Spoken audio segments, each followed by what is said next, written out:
Bonjour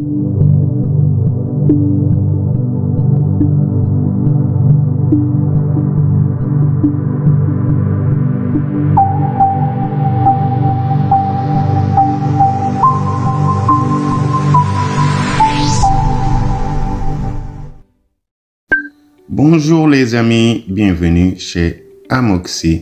Aujourd'hui, nous allons parler du SSI. Le SSI, c'est quoi? SSI est tout simplement système de sécurité incendie.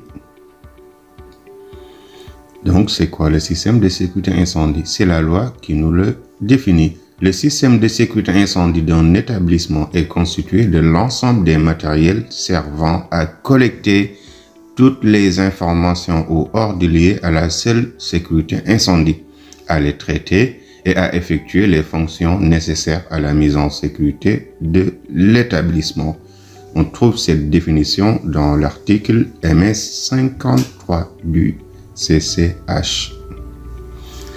Il existe 5 catégories de SSI, classées en ordre de sévérité décroissant A, B, C, et D et E. Le SSI de catégorie A est le plus complet. Donc, on va parler aujourd'hui du SSI de catégorie A qui a 2 sous-ensembles qui sont SDI et SMSI. Premièrement, système de détection incendie, SDI. Le SDI comporte 3 composants. Le premier, c'est le détecteur automatique d'incendie.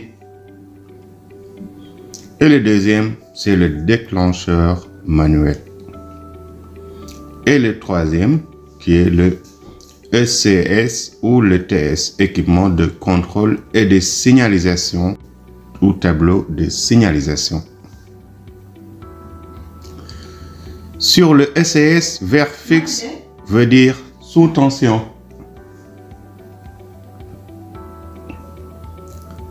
Zone fixe veut dire anomalie ou défaut de ligne, comme section de câble. Par exemple, rouge fixe veut dire détection ou déclenchement, si vous avez par exemple une alarme feu. Système de mise en sécurité incendie SMSI est le deuxième sous-ensemble. Le SMSI comporte un CMSI et des DAS. La communication entre ces deux se passe à travers des DAC, dispositifs adaptateurs de commande. Là, on parle du CMSI, centralisateur de mise en sécurité incendie. Le centralisateur de mise en sécurité incendie est composé de 4 unités qui commencent toujours par U comme unité. US, unité de signalisation. UGA, unité de gestion des alarmes. UCMC, unité de commande manuelle centralisée. UG6, unité de gestion centralisée des issues de secours.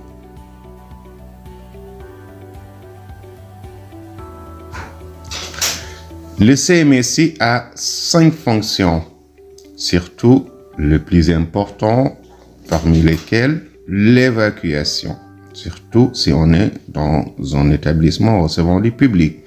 Deuxième, compartimentage. Et troisième fonction, vous le connaissez certainement, le désenfumage.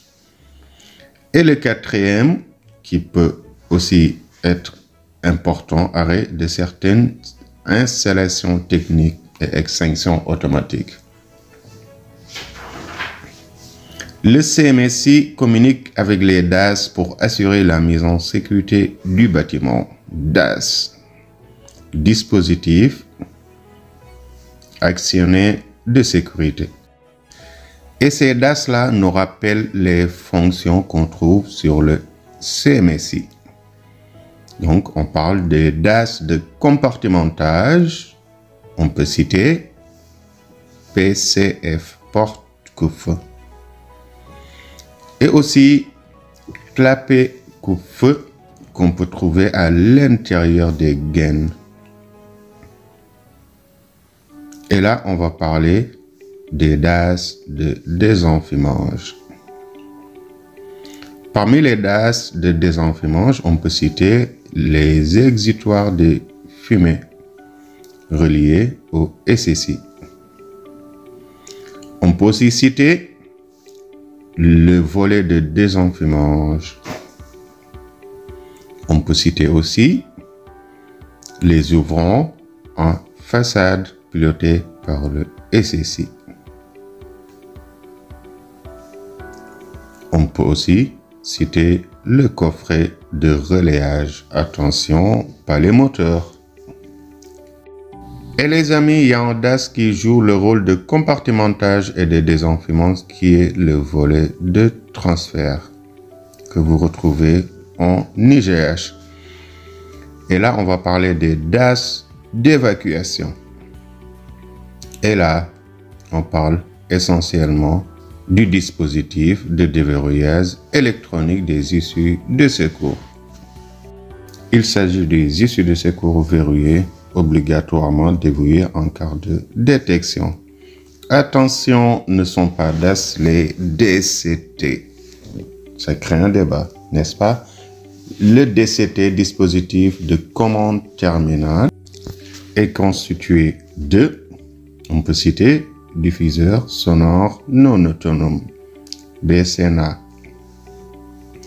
On peut aussi citer le bloc autonome d'alarme sonore, BAS. On peut aussi parler du diffuseur d'alarme générale sélective qu'on peut trouver dans les tubes U.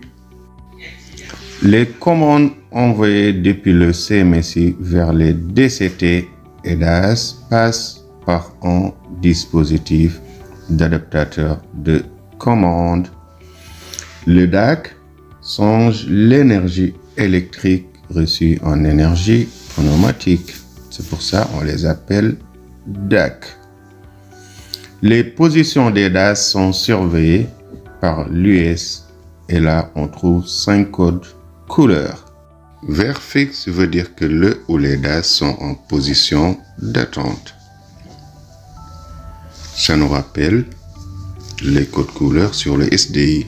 Zone fixe, problème de liaison ou défaut de ligne. Zone clignotant, un ou plusieurs DAS ne sont pas en position d'attente. Rose fixe. Rose fixe, le ou les DAS sont en position de sécurité. Et le rose clignotant veut dire un ou plusieurs DAS sont en défaut de position de sécurité. Et là, mes amis, on va parler des niveaux d'accès qui sont au nombre de 5.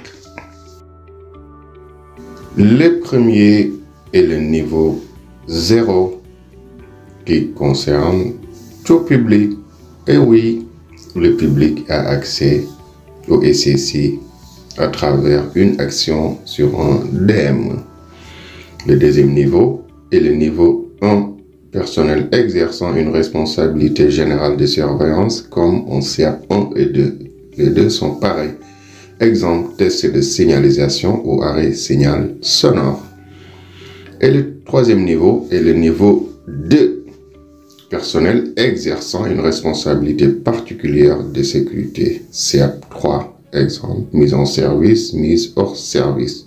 Mais là, le CIAP 3 peut déléguer. Le niveau 3, personnel habilité à faire des maintenances, exemple, modification des libellés. Et le niveau 4, personnel autorisé par le constructeur, exemple, remplacement à l'identique d'un composant électronique. Et là, les amis, on va parler des zones, le fameux zoning. Un bâtiment ou établissement est généralement découpé au titre de la sécurité incendie en plusieurs volumes correspondant chacun selon le cas. En local, un niveau, une case d'escalier, un canton, un secteur ou un compartiment. Nous avons les ZD et les ZS. ZD, zone de détection, désigne une zone surveillée par des détecteurs d'incendie ou des déclencheurs manuels. On parle alors de ZDA comme zone de détection automatique ou ZDM, zone de déclenchement manuel. Et là, on va parler des ZS, les zones de mise en sécurité. ZS, zone susceptible d'être mise en sécurité par le SMSI. Elle contient la ZA, la ZC et la ZF. La ZA, la zone d'alarme, zone dans laquelle l'alarme générale est audible. Elle est supérieure ou égale à la ZC, supérieure ou égale à la ZDM aussi. ZC, c'est la zone de compartimentage. Elle est supérieure ou égale à la ZF, qui est la zone de désenfumage. ZF, zone de désenfumage, zone géographique dans laquelle la fonction de désenfumage est assurée. Elle est supérieure ou égale à la ZDA. Et là, mes amis, on va parler des catégories SSI et les équipements d'alarme associés. SSI de catégorie A, un système de détection incendie et un centralisateur de mise en sécurité incendie avec un équipement d'alarme de type 1. Il n'y a pas de choix, on n'a que ça. Le SSI de catégorie A, vous voyez, donc du coup, contient aussi des DAI, obligatoirement. SSI de catégorie A, option ICH, un système de détection incendie sans DM, retenez bien, un centralisateur de mise en sécurité incendie sans temporisation. En GH, il n'y a pas de temporisation. Dès qu'on a une détection, l'alarme générale va partir. SSI de catégorie B, en SCS avec DM sans DI, il n'y a pas de détection automatique d'incendie avec un équipement d'alarme de type 2A. Donc il n'y a pas le choix là non plus, on a toujours un type d'alarme. Et ceci des catégories C, on a des DM avec des dispositifs de commande avec signalisation pour surveiller la position d'attente. Et là, on a plusieurs choix. Elle est associée en type d'alarme 2A, 2B ou 3. Et ceci des catégories D comporte au minimum un dispositif de commande manuel regroupé, sinon ce ne sera pas D. Ce SSI peut être associé à un équipement d'alarme de type 2A, 2B, 3 ou 4. Et le dernier SSI de catégorie E comprend éventuellement un dispositif de commande manuel. Désenfumage naturel, par exemple, associé à un équipement d'alarme de type 2A, 2B, 3 ou 4. Et voilà mes amis, si vous aimez cette vidéo, n'hésitez pas de la liker et surtout de la partager. N'oubliez pas de vous abonner sur notre chaîne Amoxy pour plus de vidéos. N'hésitez pas aussi de visiter notre site internet www.amoxy.fr. Bye!